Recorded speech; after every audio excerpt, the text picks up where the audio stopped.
नमस्कार दोस्तों, आपका मेरे चैनल में स्वागत है। आज मैं आपको कार्तिक स्नान की कहानी सुनाने जा रही हूँ। अगर आपको ये कहानी पसंद आए तो कमेंट बॉक्स में कार्तिक महाराज की जय अवश्य लिखिए। साथ ही अगर आपने अभी तक मेरे चैनल को सब्सक्राइब नहीं किया तो सब्सक्राइब कर लीजिए और बेल आइकॉन पर क्लिक जरूर कीजिए, जिससे हमारे वीडियो के नोटिफिकेशन आपको मिलते रहें। बहुत समय पहले की बात है। एक बूढ़े बाबा थे। उनकी 2 बहुएं थीं। घर का तथा ससुर जी का काम दोनों ही बहुएं करती थीं। एक बार जब कार्तिक का महीना आया तो ससुर जी ने अपनी बड़ी बहू से कहा कि बहू, कार्तिक का महीना आ गया है और मैं कार्तिक स्नान करना चाहता हूँ, इसलिए तुम सुबह जल्दी उठकर मेरा सारा काम कर देना। लेकिन बड़ी बहू ने काम करने से मना कर दिया और उसने कहा, पिताजी, अपनी छोटी बहू से कह दो, वो आपका काम कर देगी। फिर ससुर जी अपनी छोटी बहू के पास गए और छोटी बहू से कहा, बहू, मैं कार्तिक स्नान करना चाहता हूँ। छोटी बहू सीधी सादी थी। उसने अपने ससुर जी से कहा, ठीक है पिताजी, आप मुझे बताइए, मुझे क्या करना है। तब ससुर जी ने कहा, ज्यादा कुछ नहीं बहू, बस नहाने के लिए पानी भर देना, मेरी धोती धोकर सुखा देना और दोपहर का खाना बना देना। छोटी बहू रोज सुबह उठकर पानी भर देती, जिससे ससुर जी स्नान कर लेते और धोती धोकर डाल देती और ससुर जी को गरम गरम खाना बनाकर खिला देती। जब छोटी बहू ससुर जी की धोती सुखाती, तब उसमें से जो पानी की बूंदें गिरती वो मोती बन जाती। लेकिन छोटी बहू उन पर ध्यान नहीं देती थी और छोटी बहू उन्हें झाड़कर एक तरफ ढेर लगा देती थी। इसी तरह कार्तिक का महीना खत्म होने को आया। तब ससुर जी ने छोटी बहू से कहा कि बहू, मैं कार्तिक खत्म होने से पहले ब्राह्मणों को भोजन कराना चाहता हूँ। तब छोटी बहू ने कहा, ठीक है पिताजी, मैं खाना बना देती हूँ, आप ब्राह्मणों को बुला लाइए।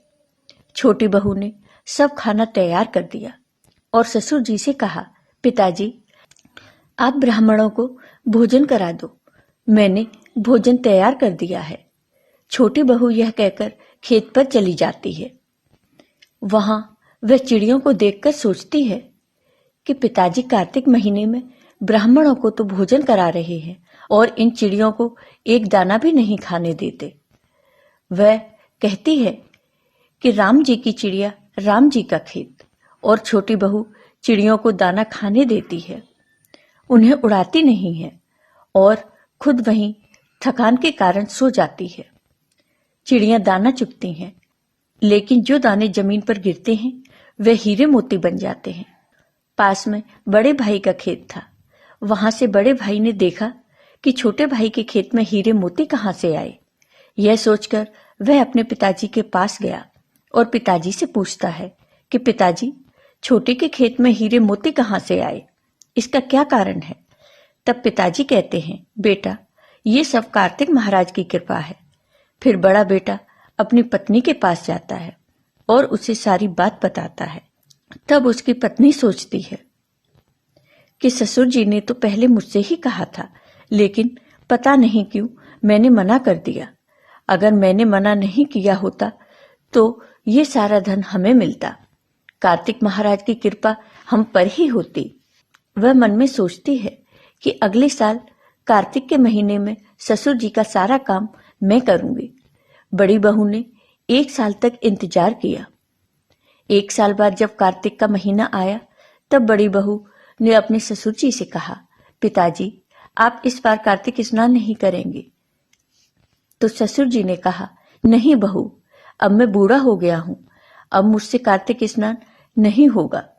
तब बड़ी बहू ने गुस्से में कहा कि आपने छोटी बहू को तो धनवान बना दिया और जब मेरी बारी आई तो बूढ़े हो गए।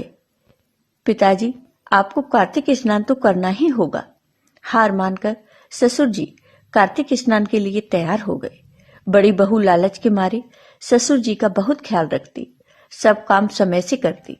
कार्तिक महीना खत्म होने वाला था तो बड़ी बहू ने ससुर जी से कहा, पिताजी, एक ब्राह्मण को न्योता दे आती हूं। फिर उसने खाना तैयार किया और खेत पर चली गई। खेत पर जब भी कोई चिड़िया दाना चुगने आती तो वह उसे भगा देती। शाम हो गई, लेकिन उसके खेत में हीरे मोती नहीं मिले। तब वह गुस्से में ससुर जी के पास गई और ससुर जी से पूछा, पिताजी, मेरे साथ ऐसा क्यों हुआ? तब ससुर जी ने कहा, तूने तो लालच में मेरी सेवा की, जबकि छोटी बहू ने निस्वार्थ भाव से मेरी सेवा की थी। इसीलिए उसे कार्तिक महाराज की कृपा प्राप्त हुई और तुम्हें नहीं। तो हे कार्तिक महाराज, जैसे आपने छोटी बहू पर अपनी कृपा की, वैसे ही अपने सभी भक्तों पर अपनी कृपा सदा बनाए रखना।